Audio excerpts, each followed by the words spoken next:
glad you could join us today on Earthfile. Welcome to the program. I'm Ayola Kasim. A major climate action summit was held in September in California, with delegates calling on national governments to join forces to step up climate action ahead of 2020, the year when global greenhouse gases need to peak and fall sharply thereafter to avoid the worst impact of climate change. An alliance of more than 60 state and city governments, as well as multinational businesses, are now committed to a 100% zero-emission target through the Zero Emission Vehicle Challenge. Today on the program, we look at the various options of the environment-friendly vehicles available and the policies that can help sustain their usage. Just stay with us. We know that every car on the road uses electric in some way. It is used to power the windows, radio, and the headlights. But conventional vehicles burn fossil fuel in form of petrols or diesels to move the wheels all the time. Then came the hybrid cars, which use electricity to assist the petrol engines in moving the wheels, but they still primarily rely on fuel. The electric motors and batteries in the hybrid vehicle are relatively small. Energy comes from the battery or the engine, and you have the converter here to convert the current to DC to be stored inside the battery. So in this mode, my battery is well charged to hold the vehicle alongside the passengers. This one belongs to Adebola Odenike, who lives in Lagos, Nigeria's commercial capital. His is just one of a handful in the country. The price of a hybrid car is a lot higher than a conventional one in Nigeria. Adebola paid ₦500,000 or $1,400 more than a similar car that runs on petrol. You make up for your costs on the vehicle in terms of maintenance. The vehicle is very durable. Your maintenance for better part of the year is only change of oil and oil filter. You barely even change your shocks if you don't drive it roughly, or in some instances just your inverter water pump, which is what you change. So compared to other vehicles, you barely even spend money on repairing things. Compared to a typical gasoline engine car, the hybrid runs at an average fuel consumption of 33.3 miles per gallon compared to the fully gasoline engine vehicle, which is 15 to 20 miles per gallon.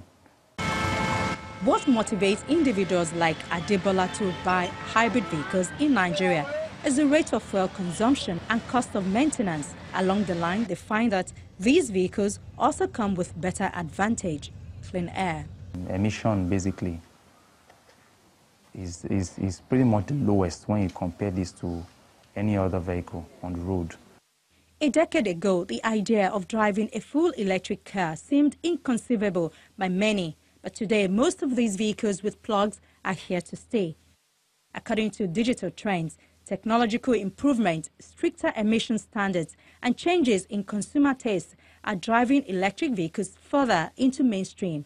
And while they still aren't close to replacing their gas-powered cousins, their ever-increasing ranges and penchant for quick acceleration make them a far better option than they once were. Many of the most promising cars are still trucking down the long road towards production, but there are plenty on the market today. About 10 years ago, I came to the West Coast and talked to a truck manufacturer, and at the end of a fascinating tour, well, we talked mainly about energy efficiency, fuel efficiency.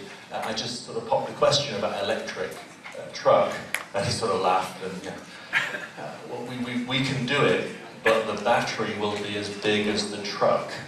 So we could drive around our battery, but no cargo. And that was just 10 years ago, where it was so sort of off the reservation as to what you might achieve in the bigger areas, the challenging areas of the vehicle.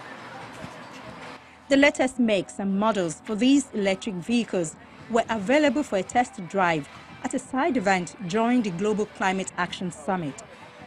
The event was part of an awareness campaign on widespread availability of plug-in vehicles and also highlighted the benefits of all electric and plug-in hybrid electric cars, trucks, motorcycles, and more. Liz is a sales representative. She got her motorcycle license 6 years ago.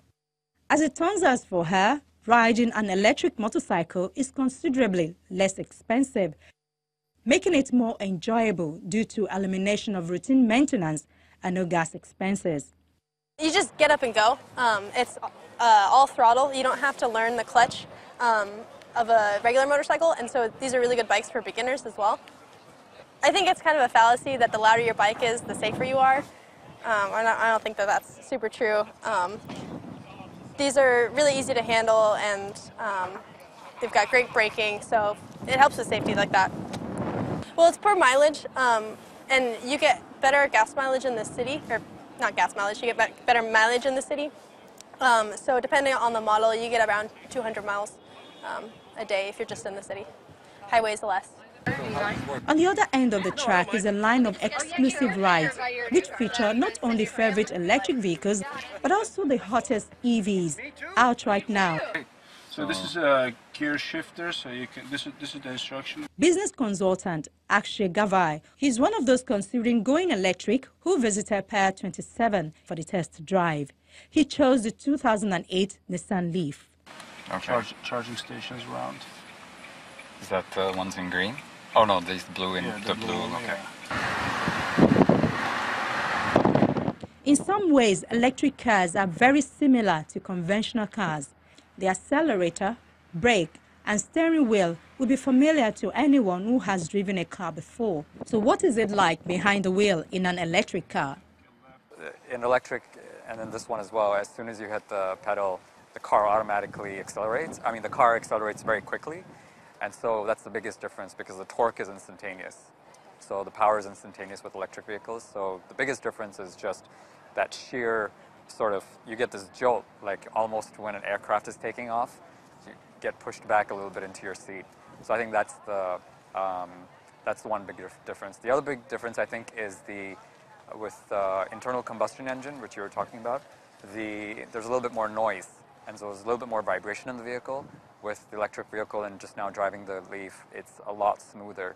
There's no noise at all from the drivetrain, from the motor. So it's very, very quiet.